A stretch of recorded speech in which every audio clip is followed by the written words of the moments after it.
Hello दोस्तों, नमस्कार। मैं आनंद कुमार मिश्रा आपका अपने YouTube चैनल IAS मास्टर पे स्वागत करता हूँ। आज का जो हमारा लेक्चर है भाई, वो है बाघ परियोजना। बाघ परियोजना से पूरी गारंटी, एक भी क्वेश्चन गलत नहीं होगा। 105 नेशनल पार्क चुटकियों में याद कराऊंगा, चुटकियों में। निश्चिंत रहो, कॉन्सेप्ट भी आपका साथ में चलेगा। तो शुरू करते हैं बाघ परियोजना। बात को समझने की कोशिश करना। विश्व में केवल 13 देशों में ही, विश्व के केवल 13 देशों में ही बाघ पाए जाते हैं। कितने देशों में? विश्व के केवल 13 देशों में बाघ पाए जाते हैं। 13 देशों में केवल क्या पाए जाते हैं? बाघ पाए जाते हैं। ये पहला पॉइंट हो गया। दूसरी चीज, उन 13 देशों में आपका भारत भी है, बांग्लादेश भी है, म्यांमार भी है, लंका भी है, मालदीव भी है। आपके ये सब देश शामिल है 13 देशों में। थाईलैंड भी है। आपके ये सब देश शामिल है 13 देशों में। लेकिन यहां पर समझने योग्य बात है कि इन 13 देशों में या विश्व के सभी देशों को मिलाकर 70% बाघ कहां पाए जाते? भारत में पाए जाते। 70% बाघ भारत में पाए जाते। ठीक। दूसरा पॉइंट, भारत में कितने राज्य हैं? भारत में 28 राज्य हैं और इन 28 राज्यों में केवल 18 राज्यों में ही बाघ पाए जाते। तीसरा पॉइंट, भारत के 18 राज्यों में ही क्या पाए जाते हैं? 18 राज्यों में ही बाघ पाए जाते। 18 राज्यों में ही क्या पाए जाते हैं? आपके 18 राज्यों में ही बाघ पाए जाते हैं। इतनी बात आपको समझ में आई? अगर आई ना, तो इसको बिल्कुल लाइक करते चलो वीडियो को और देखते चलो इसको, ठीक है? तो 13 देशों में बाघ पाए जाते हैं, 70% बाघ भारत में पाए जाते हैं और 18 राज्यों में पाए जाते हैं। अब देखो, बाघों की गिरती संख्या को देखते हुए ये जो 13 देश हैं, इन 13 देशों ने एक बैठक बुलाई सन 2010 में। बाघों की गिरती संख्या को देखते हुए सन 2010 में 13 देशों ने एक बैठक बुलाई, एक सम्मेलन बुलाया, एक बैठक बुलाई। अच्छा, ये बैठक कहां बुलाई? तो रूस में बुलाई। और रूस में कहां? तो सेंट पीटर्सबर्ग में बैठक बुलाई। किन ने बुलाई? 13 देशों ने बुलाई। क्यों बुलाई? बाघों की गिरती संख्या को देखते हुए सभी 13 देश इकट्ठा हुए और सभी को एक ही प्रॉब्लम थी कि भाई मेरे देश में बाघों की संख्या गिर रही है, भाई मेरे देश में बाघों की संख्या गिर रही है। तो ये जो बाघ सम्मेलन, प्रथम बाघ सम्मेलन, जो ये प्रथम बाघ सम्मेलन था, प्रथम बाघ सम्मेलन जो 2010 में हुआ मेरे भाई, इसमें ये डिसाइड किया गया कि आज से हम 12 साल बाद फिर मिलेंगे। आज के दिन से हम 12 साल बाद फिर मिलेंगे। तो 2010 में 12 जोड़ दो तो 2022 में हम फिर मिलेंगे। लेकिन जब हम मिलेंगे दोबारा, तो हर एक देशों में बाघों की संख्या दुगनी होनी चाहिए। T से टाइगर इंटू 2, टाइगर की संख्या दोगुनी होनी चाहिए 2022 तक। ये लक्ष्य रखा गया इस प्रथम बाघ सम्मेलन का कि घबराओ ना मेरे दोस्तों, परेशान ना हो मेरे दोस्तों, हम फिर मिलेंगे, हम फिर मिलेंगे। और कब मिलेंगे? 2022 में मिलेंगे। और कहां पर मिलेंगे मेरे भाई? 2022 में ही क्यों मिलेंगे? क्योंकि 2022 को चीन ने अपना बाघ ईयर घोषित किया है, अपना टाइगर ईयर घोषित किया है 2022 को चीन ने। तो सभी देशों ने कहा ठीक है चीन मेरे भाई, तुम ऐसे कोरोना भेजते रहो, ऐसे बाघों को मारते रहो, हमें कोई दिक्कत नहीं है। तो चीन की बातों को मान लिया लोगों ने, ठीक है हम 2022 में चीन में मिलेंगे।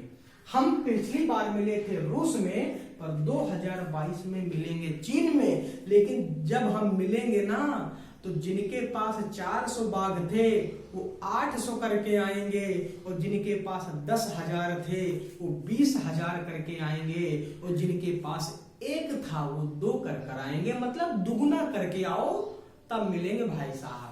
तो ये जो लक्ष्य रखा गया 2022 का मेरे भाई, समझना ध्यान से, जो ये लक्ष्य रखा गया, इस लक्ष्य को 2 देशों ने पहले ही पूरा कर लिया। और वो 2 देश हैं, एक तो है नेपाल, एक है नेपाल, और एक है अपना प्यारा सा देश भारत।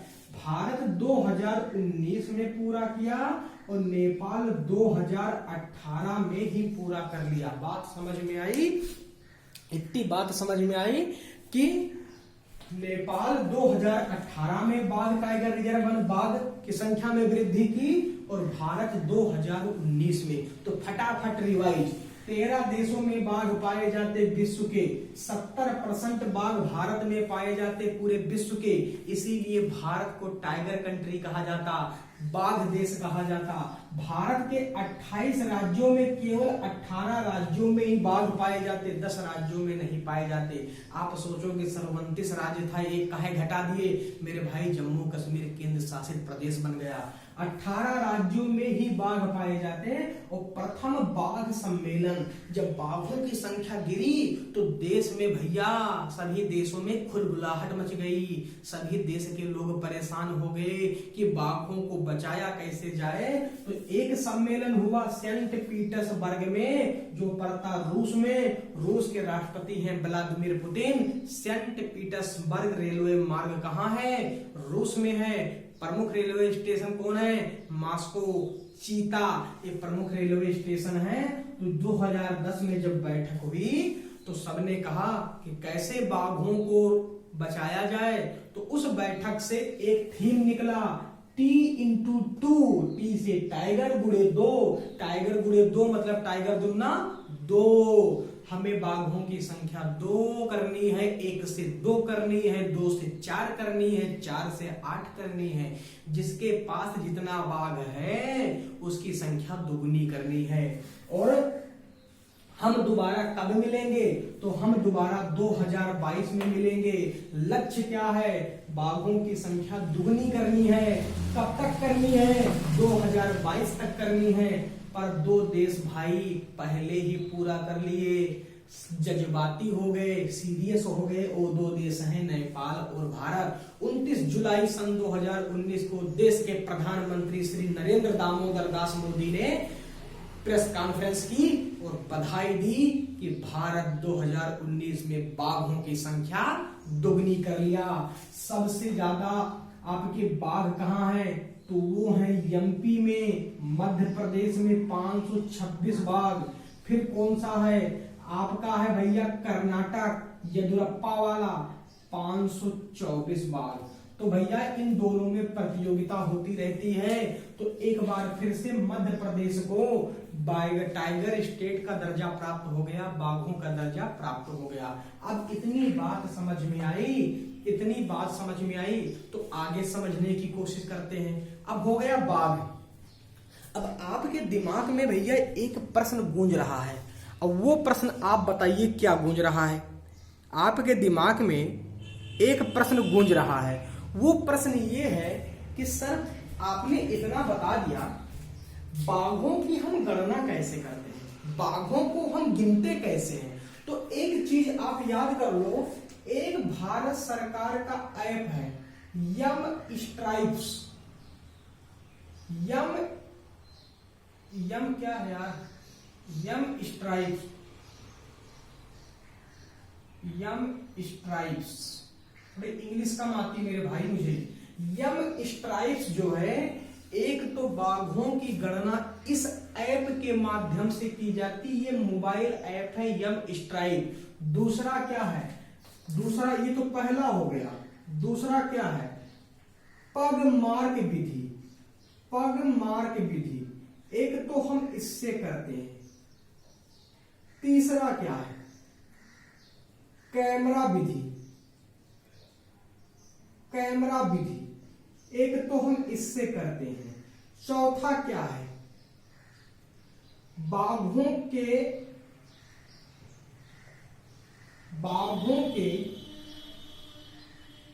शरीर पर धारियों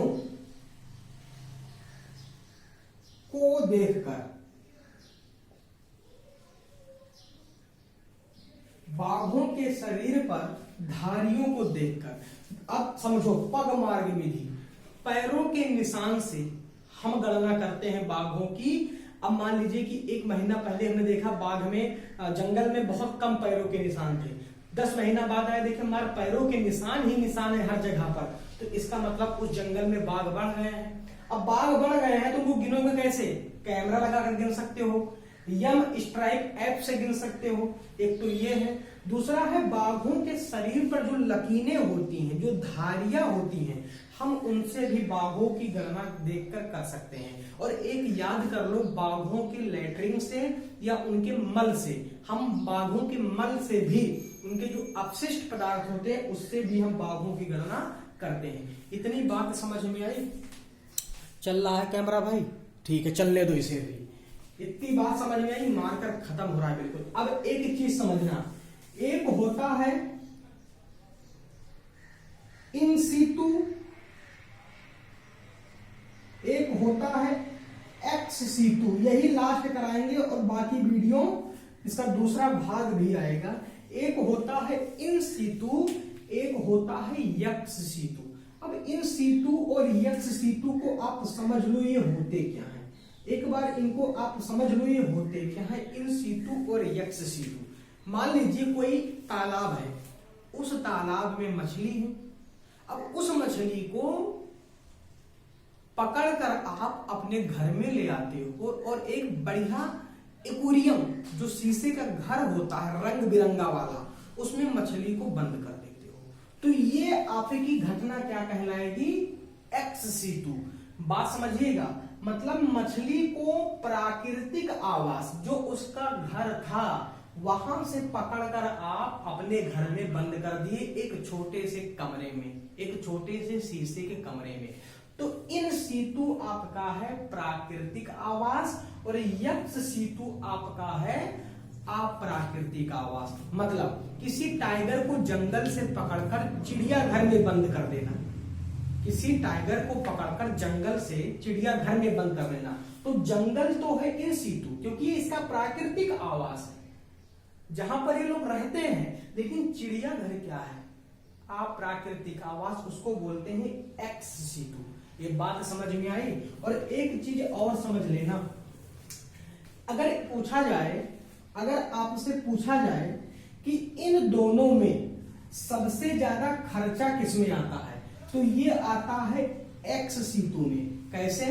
अब तालाब में मछली है तो क्या खाना खिलाने जाते हो आप? जंगल में टाइगर घूम रहा है तो क्या दाल चावल खिलाने जाते हो आप? उसको मांस खिलाने जाते हो आप? नहीं जाते हो। लेकिन जब टाइगर को पकड़ लाते हो, जब मछली को शीशे के कमरे में बंद कर देते हो, तो आपको उसकी देख रेख करनी पड़ती है, आपको उसकी रक्षा करनी पड़ती है, आपको उसका देखभाल करना पड़ता है, आपको उसको खाना खिलाना पड़ेगा, पानी पिलाना पड़ेगा। तो ये सब खर्चा किसमें आएगा, तो ये सब आएगा आपका एक्स सीटू में। लेकिन जो प्राकृतिक आवास है वो किसमें आएगा, आपका इन सीटू में। ठीक है, चलिए ये बात आप थोड़ा समझ लीजिए। और थोड़ा सा एक चीज यहाँ पर और मैं बताऊंगा, देखिए कैमरा कहां तक आ रहा है, नीचे तक आ रहा है ना पूरा? ठीक है, आ तो रहा है। ठीक है, रहने दो फिर, 14 मिनट का वीडियो हो गया है, इसका हम दूसरा भाग लेकर आएंगे। निश्चिंत रहो, मिलते हैं अगले वीडियो में। धन्यवाद, बहुत बेहतरीन वीडियो है, जरूर देखिएगा।